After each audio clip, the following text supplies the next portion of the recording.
ನವರಾತ್ರಿಯ ಸಲುವಾಗಿ ಸಾಧ್ಯವಾದಷ್ಟು ಈ 9 ದಿನಗಳು ಈ ವಿಜಯದಶಮಿ ತನಕ ಒಂದು ಕಡೆ ಇದ್ದು ನಿಮ್ಮ ಕಷ್ಟದ ದಿನಗಳಿಗೆ ಮುನ್ನುಡಿ ಬರೆಯುವುದು, ಇತಿಶ್ರೀ ಹಿಡಿಯುವುದು, ಪರೀಕ್ಷೆ ಬರೆಯುವುದು.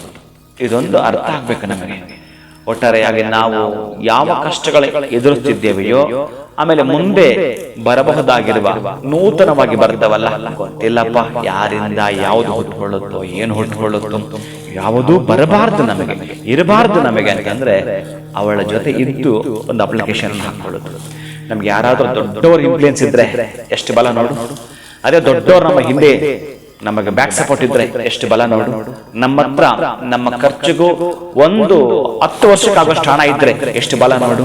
ಅಷ್ಟು ಬಲ ಈ ನವರಾತ್ರಿಯಲ್ಲಿ ಅಮ್ಮನನ್ನ ಆರಾಧನೆ ಮಾಡಿದರೆ ನಿಮಗೆ ನೇರವಾಗಿ ಅರ್ಥ ಆಗ್ಬೇಕಲ್ಲ.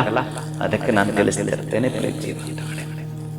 ಮನೆಯಲ್ಲಿ ಜಗಳ ಆಡಬೇಡಿ, ಕೋಪ ಮಾಡ್ಕೋಬೇಡಿ, ತುಂಬಾ ತಾಳ್ಮೆಯಿಂದರಿ. ನಿಮ್ಮ ತಪ್ಪು ಇದೆಯೋ ಇಲ್ಲವೋ, ನಿಮ್ಮನ್ನು ಯಾರಾದ್ರೂ ಅವಮಾನ ಮಾಡಿದ್ರ ಪೇಷನ್ಸ್ ಇಂದ ಇರಿ.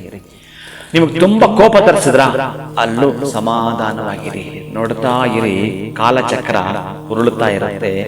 ಆ ನವರಾತ್ರಿಗಳಲ್ಲಿ ಪ್ರಧಾನವಾಗಿ ರಾತ್ರಿಗೆ, ಯಾಕಂದ್ರೆ ರಾತ್ರಿ ಅಂದ್ರೆ ಅಮ್ಮ ಅಂದ್ರೆ ಮಾಹೇಶ್ವರಿ, ಹಗಲು ಮಹೇಶ್ವರ.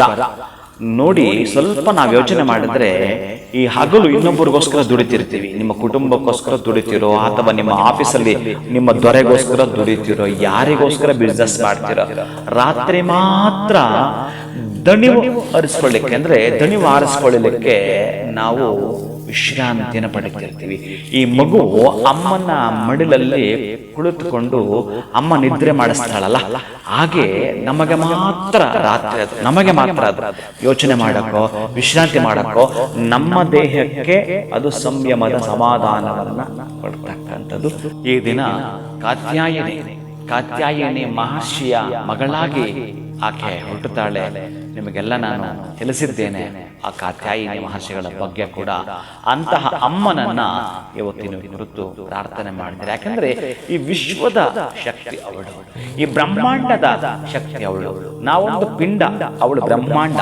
ಅದಕ್ಕಾಗಿ ಅವಳನ್ನು ನಾವು ಸ್ತುತಿಸಬೇಕಾದ್ರೆ ಯಾವ ಮಂತ್ರ ನೀವು ಖುಷಿಯಿಂದ ಸಂತೋಷವಾಗಿ ಸ್ತೋತ್ರ ಪಾರಾಯಣ ಮಾಡ್ತಿರೋ ಮಾಡ್ಕೊಳ್ಳಿ. ಅತ್ಯಂತ ಅದ್ಭುತವಾಗಿರತಕ್ಕಂತಹದ್ದು ಕಾತ್ಯಾಯಿನಿಯ ಆ ಒಂದು ಮಹಾಮಂತ್ರವನ್ನು ಹೇಳ್ಕೊಳ್ತೀರಿ, ಅಥವಾ ಕಾತ್ಯಾಯಿನ ಗಾಯತ್ರಿಯನ್ನು ಹೇಳ್ಕೊಳ್ತೀರಿ. ಓಂ ಮಹಾದೇವಿಯೇ ಚ ವಿದ್ಮಹೇ ಸರ್ವಶಕ್ತಿಯೇ ಚ ಧೀಮಹಿ ತನ್ನೋ ಕಾತ್ಯಾಯಿನಿ ಪ್ರಚೋದಯಾತ್. ಶುಭಂ ಭೂಯಾತ್.